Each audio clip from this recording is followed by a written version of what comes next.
125వ కీర్తన, page number 521, old testament పాత నిబంధన, 125వ కీర్తన 1వ చరణాన్ని మనం చదువుకుందాం. యెహోవా యందు నమ్మిక ఉంచువారు కదలక నిత్యము నిలుచు, సీయోను కొండవలె నుందురు.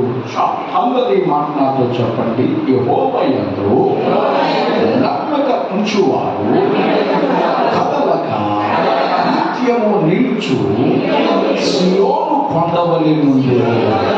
మరొకసారి, యెహోవా యందు నమ్మిక ఉంచువారు కదలక నిత్యము నిలుచు, సీయోను కొండవలె నుందురు. దేవుని వాక్యాన్ని కొన్ని నిమిషాలు మనం ధ్యానం చేద్దాం. బైబిల్లో మనం చదువుతున్న ఈ మాట, యెహోవా యందు నమ్మిక ఉంచువారు గురించి రాయబడింది. నమ్మకం లేని వారు గురించి నేను మాట్లాడలేదు, కానీ నమ్మిక కలిగినటువంటి వారు ఏ స్థాయి నుండి ఏ స్థాయికి వెళ్తారో బైబిల్ మనకి ఆదికాండం మొదలుకొని ప్రకటన గ్రంథం వరకు మనకు బోధిస్తూ ఉంది. బైబిల్ సెలవిస్తూ ఉంది, యెహోవా యందు నమ్మిక ఉంచువారు కదలక నిత్యము నిలుచు, సీయోను కొండవలె ఉంటారట. దేవుని యందు విశ్వాసం ఉంచడానికి డిగ్రీతో పని లేదు, చదువుతో పని లేదు, కులంతో పని లేదు, వర్గంతో పని లేదు, సమాజంతో పని లేదు. దేవుని యందు ఎవరైనా ఎప్పుడైనా ఎలాగైనా సరే నమ్మిక ఉంచొచ్చు. దేవుని యందు నమ్మిక ఉంచిన వారు, వారైనా బురదైనా అంటే జడువారైనా సుడిగాలైనా ఏ పరిస్థితులు వచ్చినా కదలక నిత్యము నిలుచు, సీయోను కొండవలె ఉంటారట. స్తోత్రం చెప్పండి. ఎందుకు అట్లా ఉంటారు? ఏ పరిస్థితి వచ్చినా ఎందుకు కదిలించబడరు అని అంటే, దేవుని యందు నమ్మిక ఉంచినటువంటి వారికి ఉన్నటువంటి గొప్ప కృప ఏమిటంటే, ఆ 2వ చరణం కూడా మనం చదువుకుందాం. 125వ కీర్తన 2వ చరణం మనం చదువుకుందాం. యెరూషలేము చుట్టూ పర్వతములు ఉన్నట్లు యెహోవా ఇది మొదలుకొని నిత్యము తన ప్రజల చుట్టూ ఉండును. స్తోత్రం చెప్పండి. యెరూషలేము చిన్న ప్రాంతం, ఆ ప్రాంతం చుట్టూ కొండలు ఉన్నాయట. శత్రువు వెళ్ళేదానికి దారి లేకుండా చుట్టూ కొండలు ఉన్నాయట. కొండలు చక్కగా పచ్చగా చూడడానికి ముచ్చటగా కనిపిస్తాయి. చుట్టూ కొండలు ఉన్నాయట. ఎట్లా ఉన్నాయట చెప్పాలి గట్టిగా. చుట్టూ కొండలు ఉన్నాయట, శత్రువు వెళ్ళేదానికి అవకాశం లేదు. అట్లాగే యెరూషలేము చుట్టూ పర్వతాలు ఉన్నట్లుగా యెహోవా ఇది మొదలుకొని నిత్యము తన ప్రజల చుట్టూ ఉండును. యెహోవా యందు నమ్మిక ఉంచితే దేవుడు నీ చుట్టూ నిత్యము ఉంటాడు. స్తోత్రం చెప్పండి. ఏం చేస్తాడండి ఆయన? చెప్పాలి గట్టిగా. ఆయన నిత్యము నీ చుట్టూ ఉంటాడు. స్తోత్రం చెప్పండి గట్టిగా. నిత్యము నీ చుట్టూ నిత్యం ఉంటూనే ఉంటాడని బైబిల్ సెలవిస్తుంది. ఎంత మంచి మాట!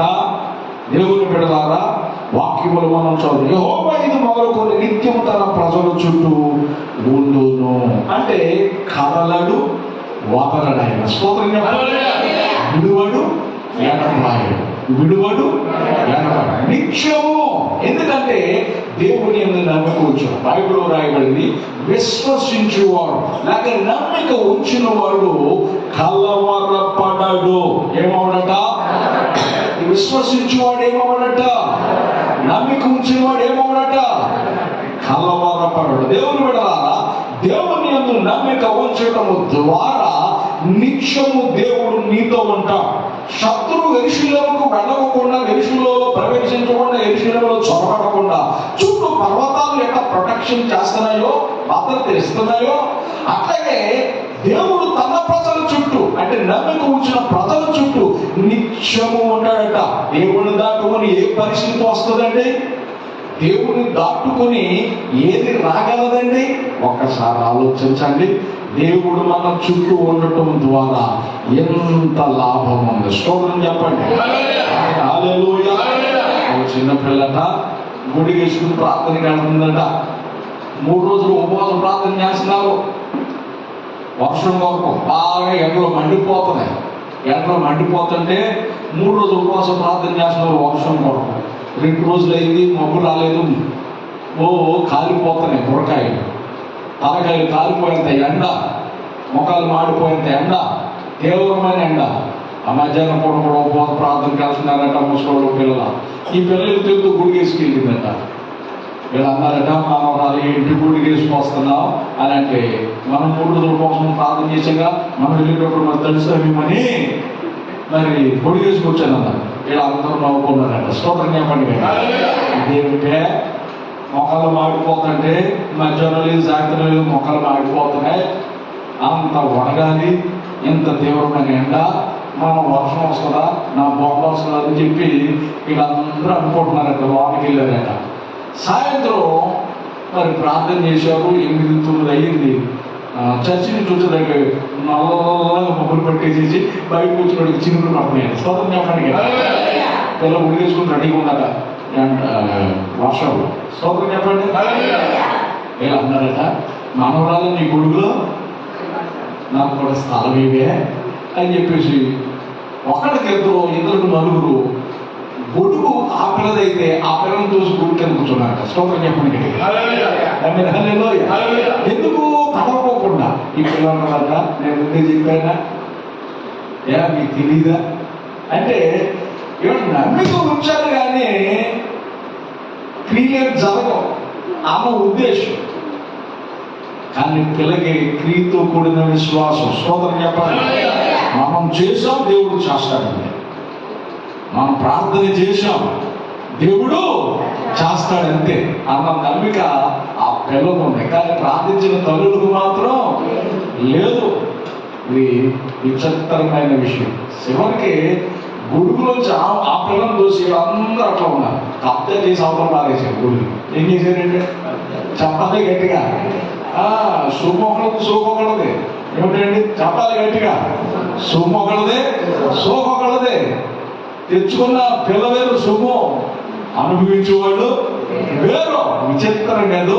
బైబిల్ సాధిస్తుంది, యెహోవా యందు నమ్మిక ఉంచేవారు కదలక నిత్యము నిలుచు సీయోను కొండ వలె ఉంటారు. అంతేకాదు, యెహోవా యందు నమ్మిక ఉంచితే, దేవుని విశ్వాసం ఉంచితే కలిగే లాభం ఏమిటంటే బైబిల్ సాధిస్తుంది 121వ కీర్తన 7-8 చరణాలు మనం చదువుకుందాం. ఏ అపాయమును రాకుండా యెహోవా నిన్ను కాపాడు, ఆయన నీ ప్రాణమును కాపాడు. ఇది మొదలుకొని నిరంతరము నీ రాక పోకల యందు యెహోవా నిన్ను కాపాడును. ఎంత చక్కటి విషయం. దేవుని బిడ్డలారా, యెహోవా యందు నమ్మిక ఉంచితే చాలు. నీ ఆస్తి ఇవ్వలేని భద్రత, నీ వెండి బంగారం ఇవ్వలేని క్షేమం దేవుడు ఇవ్వగలిగిన వాడు. దేవుని బిడ్డ, ఉదయం మొదలుకొని మనిషి బయలుదేరి వెళితే సాయంత్రం ఇంటికి వచ్చేంత వరకు నమ్మకలేని రోజుల్లో మనం ఉంటా ఉన్నాం అని ప్రభు అంటాడు. నీ చుట్టూ నేను ఉంటాను కనుక అపాయము రాదు. స్తోత్రం చెప్పండి. నిత్యము, ఇది మొదలుకొని నిత్యము నీ చుట్టూ ఉంటాను. ఎందుకంటే నన్ను విశ్వసించావు, నన్ను నమ్మావు, నన్ను నమ్మడిస్తావు కనుక నిన్ను దాటిపోయే దేవుడని నేను కాను. నీ ప్రాణానికి గ్యారంటీ అంటున్నాడు ఆయన. స్తోత్రం చెప్పండి. మన ప్రాణానికి ఆస్తి గ్యారంటీ ఇవ్వగలదా? బంగారం గ్యారంటీ ఇవ్వగలదా? వెండి ఆస్తుపాస్తులు గ్యారంటీ ఇవ్వగలదా? ఇవ్వలేదు. ఆయన మన దేవుడు. ఆయన నమ్మిక ఉంచితే ఆయన ఇవ్వగలిగిన వాడు. అందుకే గ్యారంటీగా చెబుతున్నాడు, ఏ అపాయం రాకుండా. స్తోత్రం చెప్పండి. ఏమన్నాడు ఆయన? చెప్పాలి గట్టిగా, ఏ అపాయము. బయట నుంచి ఇంట్లోకి వస్తున్నప్పుడు, ఇంట్లో నుంచి బయట వెళ్తున్నప్పుడు ఎక్కడ సంచరిస్తున్న కీర్తనకారుడు, గాఢాంధకారములో నేను సంచరించిన అపాయము నాకు రాదు, నేను భయపడను, నాకు సంభవించదు. ఎంత చక్కటి విషయం. అందుకే దేవుని వాక్యం సెలవిస్తుంది, ఏ అపాయము రాకుండా యెహోవా నిన్ను కాపాడడానికి నమ్మిక చూస్తాడు. నీ నమ్మికను బట్టి నీకు గురువు కోరినట్టుగా నీకు జరిగింది. స్తోత్రం చెప్పండి. ఆమేన్, హల్లెలూయా. నీవు కోరినట్టుగా నీకు జరిగింది. నమ్మో దేవుని శ్వాసం ఉంచు. బైబిల్ సెలవిస్తుంది, ఏ అపాయము రాకుండా యెహోవా నిన్ను కాపాడును, ఆయన నీ ప్రాణమును. ఎంత అద్భుతమైన విషయం. అన్ని సంపాదించుకుని ప్రాణం పోతే ప్రయోజనం ఉందండి? బైబిల్లో రాయబడింది, ఒక సర్వలోకాన్ని సంపాదించుకుని తన ప్రాణాన్ని కోల్పోతే వాడికి ప్రయోజనమేమి? ఉపయోగం ఏమిటి? లాభం ఏమిటి? బైబిల్ సెలవిస్తుంది, ఇదిగో ఆయన నీ ప్రాణమును కాపాడును. ఎంత అద్భుతమైన విషయం. దేవుని బిడ్డలారా, అపాయాలు రాకుండా మనల్ని కాపాడడమే మన చుట్టూ ఉండే దేవుడు. అందుకే నిత్యము యెహోవా యందు నమ్మిక వచ్చు. నమ్మికలో తప్పిపోవద్దు. ఓ రోజు విశ్వాసం నుంచి తప్పిపోతున్నాడు, నమ్మిక నుంచి తప్పిపోతుంటే ఈ పేతురు గురించి ప్రభు అన్నాడు, పేతురు నీ నమ్మిక తప్పిపోకున్నట్లుగా నీ కొరకు నేను వేడుకుంటున్నానయ్యా. స్తోత్రం చెప్పండి. హల్లెలూయా. నీ నమ్మిక తప్పిపోకున్నట్లుగా నేనేం చేస్తున్నాను? తండ్రిని వేడుకుంటున్నానయ్యా. ఎంత అద్భుతమైన విషయం. నమ్మిక తప్పిపోకూడదు. నమ్మకంగా మీరు కొనసాగండి. ప్రభువుని విశ్వాసంలో మెండైన దేవుని మీరు పొందుకుంటారు. నమ్మికలో మీరు తప్పిపోవద్దని బైబిల్ సెలవిస్తూ ఉంది. ఇది తెలిసిన భక్తుడైనటువంటి అపోస్తలుడైన పౌలు ఒక మాట మాట్లాడతాడు. ఏమంటాడంటే, అపాయములో ఉన్నను ఉపాయము లేని వారము కాము, తరమబడుచున్నను దిక్కు లేని వారము కాము, శ్రమపడుచున్నను ఇరికింపబడిన వారము కాము అని అంటాడు. కారణం, అతడు నమ్మి కూర్చున్నటువంటి దేవుడు ఎటువంటి వాడో అతనికి తెలుసు కనుక అపాయాలలో ఉపాయాన్ని దేవుడు ఇస్తాడు. స్తోత్రం చెప్పండి. ఏమిస్తాడండి ఆయన? అపాయాలలో ఉపాయాన్ని దేవుడు కలగ చేస్తాడు. నిన్ను తప్పించే దేవుడు. ఏం చేసే దేవుడు అంటే? నిన్ను తప్పించే దేవుడు, నిన్ను రక్షించే దేవుడు, నిన్ను మేలుకొలిపే దేవుడు, నిన్ను సమృద్ధించే దేవుడు. అందుకే బైబిల్ సెలవిస్తోంది. పౌలు గారు అంటూ ఉన్నాడు, అపాయాలలో ఉన్నా మేము ఉపాయము లేని వారము కాము. ఎంత అద్భుతమైన విషయం. దేవుని బిడ్డలారా, పౌలు గారు మాట్లాడుతూ ఉన్నాడు. ఇంకొక మాట మనం చదువుకునే వాక్యంలో మనం మొదలు సాగుదాం. ఇర్మియా గ్రంథం 31వ అధ్యాయం. ఇర్మియా గ్రంథం 31వ అధ్యాయం. ఇర్మియా గ్రంథం 31వ అధ్యాయం 16వ వచనం 17వ వచనం మనం చదువుకుందాం. పేజీ నంబర్ 654 ఓల్డ్ టెస్టమెంట్ పాత నిబంధన. ఇర్మియా గ్రంథం 31వ అధ్యాయము 16వ వచనం 17వ వచనం మనం చదువుకుందాం. యెహోవా ఈ ఆజ్ఞ ఇచ్చుచున్నాడు. స్తోత్రం చెప్పండి. అమ్మా, ఎందుకు ఏడుస్తున్నావు? అయ్యా, ఎందుకు ఏడుస్తున్నావు? నమ్మిక లేదా? ఏడవద్దు, ఊరుకో. ప్రభు అన్నాడు, యెహోవా ఆజ్ఞ ఇచ్చుచున్నాడు, ఏడవగా ఊరుకో. నీ కన్నిటిని నాట్యంగా మార్చే దేవుడు ఆయన. నీ తలరాత మార్చే దేవుడు, నీ చేతుల గీత మార్చే దేవుడు. అందుకే ఏడవద్దు. ఎంత అద్భుతమైన విషయం అంటే, అది జరగట్లేదు, ఇది జరగట్లేదు అని నువ్వు కుమిలిపోతున్నావేమో, దిగులు చెందుతున్నావేమో, బలహీనమైపోతున్నావేమో. పాస్టర్ గారి దగ్గరికి వెళ్తే జరిగిద్దామని చెబుతున్నాడే తప్ప ఏం జరగట్లేదు అనుకుంటున్నావేమో. పాస్టర్ గారికి దేవుడు తెలుసు. స్తోత్రం చెప్పండి. పాస్టర్ గారు ఏమో దాటేస్తున్నాడు. ఏమనుకుంటాం మనం? చెప్పాలి గట్టిగా. పాస్టర్ గారు ఏమన్నాడు? దాటేస్తున్నాడు. ఆయన ఏమనలేక, నాకు దేవుడి గురించి తెలుసు. ఆయన మాట అవునంటే అవును, కాదంటే కాదు. దేవుని పక్షంలో ఉన్నది కనుక దేవుని పక్షాన్ని నేను మాట్లాడాలి. కంపల్సరీ దేవుడు చేస్తానంటే చేస్తాడంతే. అందుకే బైబిల్ సెలవిస్తోంది, యెహోవా ఆజ్ఞాపించుచున్నాడు, ఏడవక ఊరుకో. దేని గురించి ఏడుస్తున్నావు? నేనున్నాను కదమ్మా నీకు. స్తోత్రం చెప్పండి గట్టిగా. హల్లెలూయా. నేనున్నాను కదమ్మా, ఏదైనా రాజకీయం ప్రభుత్వం వచ్చిందనుకో, అమ్మా మన ప్రభుత్వం వచ్చిందిగా నేను ఉన్నామంటారా? స్తోత్రం చెప్పండి గట్టిగా. కానీ ఆదాల మాట తప్పొచ్చు, కానీ మన దేవుడు మాత్రం మాట తప్పే దేవుడు కాదు. బైబిల్ సెలవిస్తుంది, అమ్మా నేను ఉన్నానుగా, ఎందుకమ్మా ఏడుస్తున్నావు? సంతానం లేక అన్న ఏడుస్తుంది. అన్న ఏడుస్తుంటే ఎలకాని అంటాడు, యామా ఎందుకు ఏడుస్తున్నావు? ఏది తక్కువైంది ఏడుస్తున్నావు? సంతానం లేదు అంతే కదా. ఎందుకమ్మా? 10 మంది పిల్లల కంటే నేను నీకు ఎక్కువైనోడు కదా, విశేషమైనోడు కదా, నువ్వు నాకు ఎక్కువైనాను కదా, నాకు నువ్వు పిల్లలు, నేను నీకు పిల్లవాడు, నాకు నువ్వు నీకు నేను.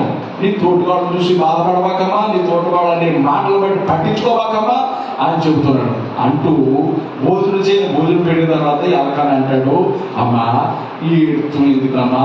ఏడ్చేది దేవుడి సరిగ్గా వెళ్ళి ఆడవచ్చుగా. స్తోత్రం చెప్పండి గట్టిగా. ఏడ్చేది ఎక్కడ ఆడమన్నాడు? చెప్పాలి గట్టిగా.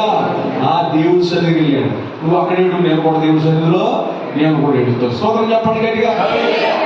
అక్కడ రాయబడింది, యెహోవా ఆజ్ఞ ఇచ్చుచున్నాడు, ఏడవక ఊరుకొను. ఏమవ్వాలంట? కన్నీళ్లు విడవడం మానేసే. ఏమన్నాడండి?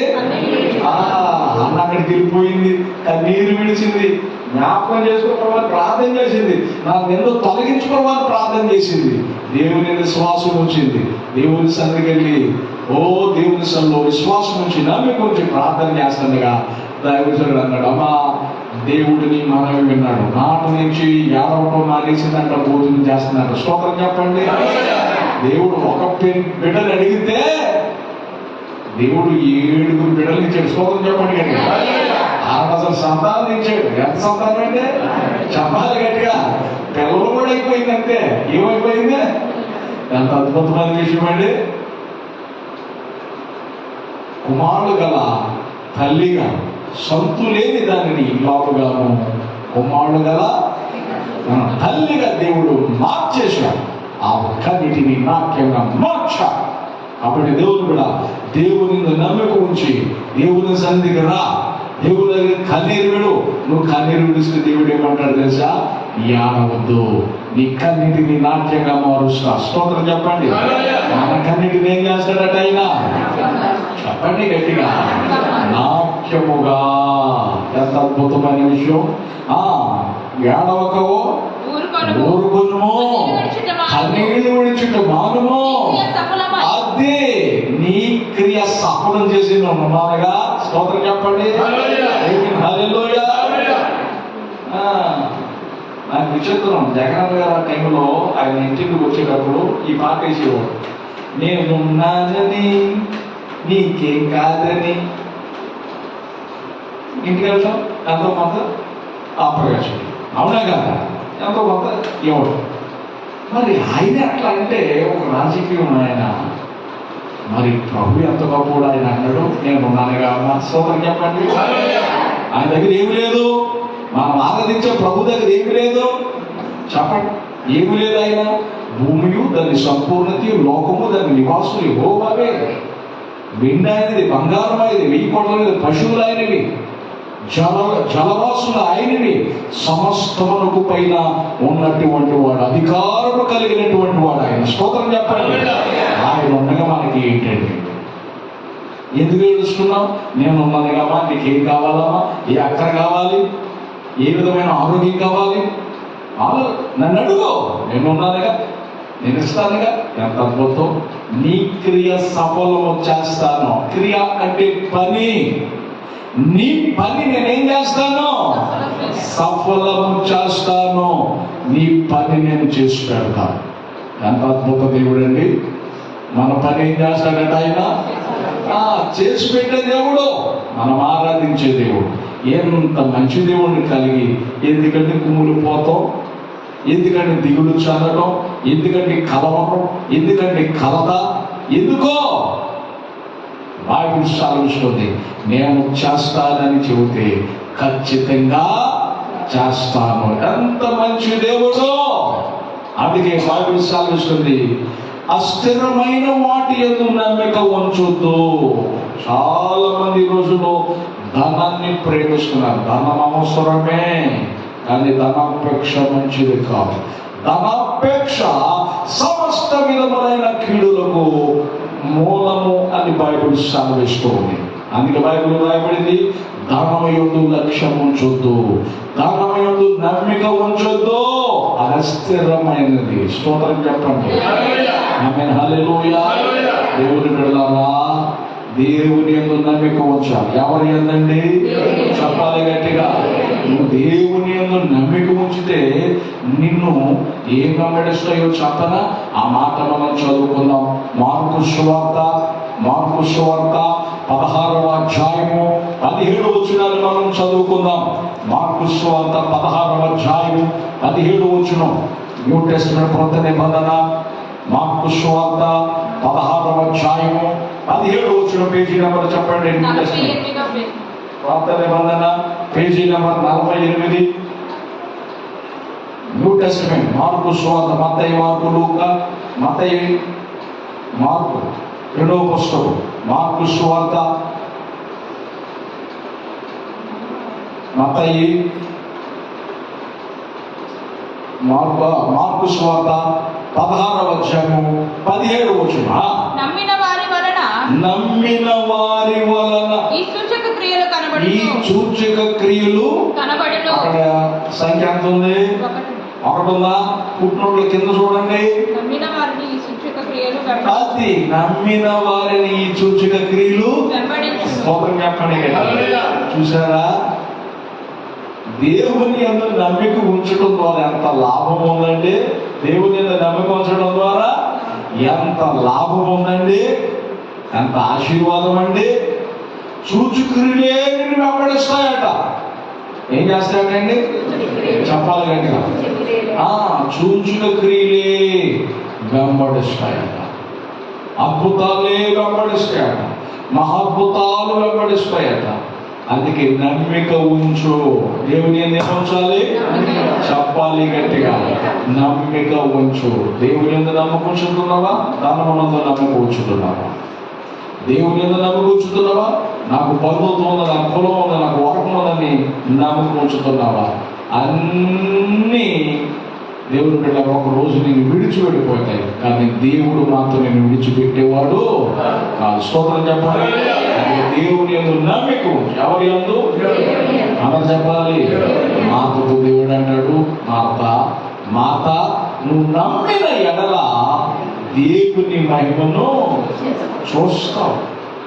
నమ్ముట నీ వలనైతే నమ్ము వానికి సమస్తమును సాధ్యమే. స్తోత్రం చెప్పండి. నమ్మటం నీ వంతైతే ఏమిటట? సమస్తమును. సమస్తమును అంటే అందులో లేదు, సమస్తమును. అందుకే దేవుని యందు నమ్మిక ఉంచాలి. ఎవరి యందండి? చెప్పాలి గట్టిగా. దేవుని యందు నమ్మిక ఉందంటారా? చెప్పండి. దేవుని యందు నమ్మకం ఉంచుతున్నారా? దేవుని యందు ప్రగాఢమైన నమ్మకం ఉంచాలి. ఆ నమ్మకము ద్వారా దేవుడు మన జీవితాల్లో జరగవు అనుకున్న గొప్ప కార్యాలు ఆయన జరిగిస్తాడు. అందుకే లోకంలో దేని యందు నమ్మిక ఉంచు, దేవుని యందు నమ్మిక ఉంచు. నమ్మిక ఉంచితే నమ్మకమైన వానికి, ఆయన శ్వాస ఉంచిన వానికి మెండైన దీవెన. ఏ దీవెన అంటే? కొలత లేదు, లిఖించలేనంత, లెక్క పెట్టలేనంత విస్తారమైన దీవెన దేవుడు ఇవ్వగలిగిన వాడు. కాబట్టి దేవుని బిడ్డలారా, దేవుని యందు నమ్మిక ఉంచు. దేవుని యందు ఏముండాలి? అందరు చెప్పాలి, నమ్మిక ఉంచు. 100 సార్లు చెప్పు, ఇది జరగట్లేదు అనుకోవద్దు. యేసునామములో జరుగునుగాక, యేసునామములో జరుగునుగాక, యేసునామములో జరుగునుగాక చెప్పు. నేను ఆ స్థలాన్ని ఎప్పుడు ప్రవచించేవాడిని, కొనక ముందే ప్రవచించేవాడిని. యేసునామములో ఎప్పటికైనా మా సొంతం అవుదుగాక, దేవుని మంత్రం కట్టబడునుగాక అని చెప్పేసి ఎప్పుడు ప్రవచిస్తూ ఉండేవాడిని. అన్ని మన అవసరం. స్తోత్రం చెప్పండి.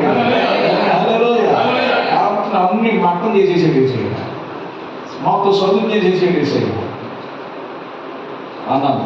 యేసు నామములో పెద్ద మహామందిరం, గొప్ప దేవుడికి గొప్ప మందిరం కట్టబడును గాక. ప్రవచిస్తూనే ఉన్నాం. దేవుని కొరకు దేవుడు లేపును గాక, ప్రసవం దర్శించును గాక ప్రార్థిస్తూనే ఉండి ప్రవచిస్తూనే ఉండేవాడిని. నాకు దర్శనం కనపడుతుంది. స్తోత్రం చెప్పండి కదా. దర్శనం వచ్చేసింది అంతే. దర్శనం వచ్చేసింది. దర్శనం ఇంకా బలం వచ్చేసింది. మొత్తం ప్రభు మీద పూర్తి డిపెండ్ అయిపోయాడు. దేవుడు కార్యాన్ని ఆరంభించాడు. స్తోత్రం చెప్పండి. ఆమేన్. హల్లెలూయా. హల్లెలూయా. దేవుడు మహాశక్తిమంతుడు. 100 సార్లు చెప్పు, జరగట్లేదు అనుకునే దానికి 100 సార్లు జరుగును గాక. హృదయం నుండి భక్తి ఉంచుకో, విశ్వాసం ఉంచుకో, నమ్మకం ఉంచుకో, పరిశుభ్రత కలిగి ఉండు, తగ్గింపు కలిగి ఉండు. దేవుని సన్నిధిలో దేవుడు మెచ్చే జీవితాన్ని జీవించు. అవన్నీ కలిగి దీన్ని కలిపి ప్రవచించు. దేవుడు తప్పక దాన్ని నెరవేర్చాడు. స్తోత్రం చెప్పండి. అనే లోకము కావాలి, దేవుడు కావాలి. నేను ప్రవచిస్తున్నానంటే నీకేం జరగదు, నీకేమీ జరగదు. నువ్వు ప్రత్యేకించబడిన వాడివి, ప్రత్యేకించబడ్డ బిడ్డవు కనుక దేవుని కలిగి ప్రవచించు. అది కంపల్సరిగా జరిగి తీరింది. దేవుడు చేస్తాడంతే. స్తోత్రం చెప్పండి. ఆమేన్. హల్లెలూయా. ఆయన నమ్ముకూర్చి శ్వాసం నుంచి కొండంతబడి సముద్రంలో పడునుగా కంటే ఖచ్చితంగా జరిగింది. స్తోత్రం చెప్పండి. జెరుబ్బాబెలు నడిచి వస్తున్నాడట. నడిచి వస్తుంటే పర్వతం అడ్డొచ్చిందట. ఏంటంటే నేను వెళ్ళేటప్పుడు లేవో, ఇప్పుడు నాకు అడ్డొచ్చావా? జెరుబ్బాబెలు అడ్డగించడానికి అంత మాత్రం నువ్వు సమూహంగా మారిపో, సమమైన మారిపో అన్నాడట. ఊరిదైపోయినాడు. స్తోత్రం చెప్పండి. వచ్చేటప్పుడు ఎట్లా ఎక్కాలి, ఎట్లా రావాలనుకున్నాడు. దేవుడిని నమ్మికూర్చి దాన్ని ప్రవచించినప్పుడు పిండి అయిపోయింది. పిండిలో వచ్చాడు. స్తోత్రం చెప్పండి. అద్భుతమండి. కాబట్టి దేవుడు బిడ్డలారా, దేవుడు శక్తివంతుడై ఉన్నాడు, దేవుడు ఉన్నతుడై ఉన్నాడు. దేవుని ఔన్నత్యాన్ని తక్కువగా లెక్కించవాక, దేవుని గొప్పదనాన్ని తక్కువ చేసి మాట్లాడవాక. మనం ఆరాధించే దేవుడు ఎవరో మనకు తెలుసు కనుక మనము నమ్మిక ఉంచాలి. నమ్మిక ఉంచగలిగితే ఆయన నిన్ను విడువడు, ఎడబాయడు. నిత్యము నీతో ఉండి నీ క్రియ సఫలము చేస్తాడు. నీ కన్నీరు తుడుస్తాడు. నీ కన్నీటిని నాట్యముగా మార్చగలిగిన దేవుడు. ఇది జరగదు అంటారు జనాల్లో. ఆ తప్పుడు మాట్లాడవాక, నీ శ్వాసను అడ్డగించే మాటలు, నిన్ను బలహీనం చేసే మాట వినవాక. దేవుడు చేస్తాడని వాక్యంలో రాసుంది, పరిశుద్ధ గ్రంథంలో రాసుంది. ఖచ్చితంగా జరిగిందని 100 సార్లు చెప్ప. ఒకరోజు ఆ క్రియలను చూడగలుగుతావు. స్తోత్రం చెప్పండి. ఒకరోజు ఆ కార్యాన్ని కళ్ళారా చూడగలుగుతావు. కనుక ఖచ్చితంగా దేవుని బట్టి ప్రవచించు. అందుకే బైబిల్ సెలవిస్తుంది, కథలతో దేవుని నమ్మిక వచ్చే విషయంలో కదిలించేవి చాలా వస్తాయి. కదిలించబడద్దు. విశ్వాసం చెడగొట్టేవాడు, నమ్మికను చెడగొట్టేవాడు, ప్రార్థన జీవితం చెడగొట్టేవాడు చాలా మంది వస్తారు. చాలా రకరకాల మండాలు వేస్తూ ఉంటారు. చెక్కు చెదరవాక. స్తోత్రం చెప్పండి. హల్లెలూయా. చెక్కు చెదరవాక. చెక్కు చెదరలేదు విశ్వాసాన్ని, నమ్మికని. ఆ నమ్మకతో నువ్వు కొనసాగితే దేవుడు అంటాడు, నీ నమ్మిక చొప్పున నీకు జరుగును గాక. స్తోత్రం చెప్పండి. ఆమేన్. హల్లెలూయా. నీ నమ్మిక చొప్పున నీకు జరుగును గాక. ఈ వర్తమానం వింటున్న వారులారా, మీ నమ్మిక చొప్పున మీకు జరుగును గాక. దేవుని బిడ్డలారా, యెహోవా యందు నమ్మిక ఉంచితే వారు కదలక నిత్యము నిలుచు సీయోను కొండవలు ఉంటారు. కదలతో ఎందుకు అట్లా ఉంటారంటే దేవుడు వారితో నిత్యము వారు చుట్టూ ఉంటాడు. దేవుడు ఉంటే ఏదండి దాటొచ్చేది? ఒకవేళ వచ్చిన పరిష్కారం చేయగలిగిన వాడు ఆయన. స్తోత్రం చెప్పండి. ఒకవేళ అనుమతించినా దానికి పరిష్కారం చూపగలిగినవాడు, దారి చూపించే దేవుడు, మార్గం ఏర్పాటు చేసే దేవుడు. అంటే దేవుడు మనం కలుగున్నాం. నమ్మికలు తప్పిపోకుండా కొనసాగుతూ దేవుడి మాటలు దీవించును గాక. ఆమేన్.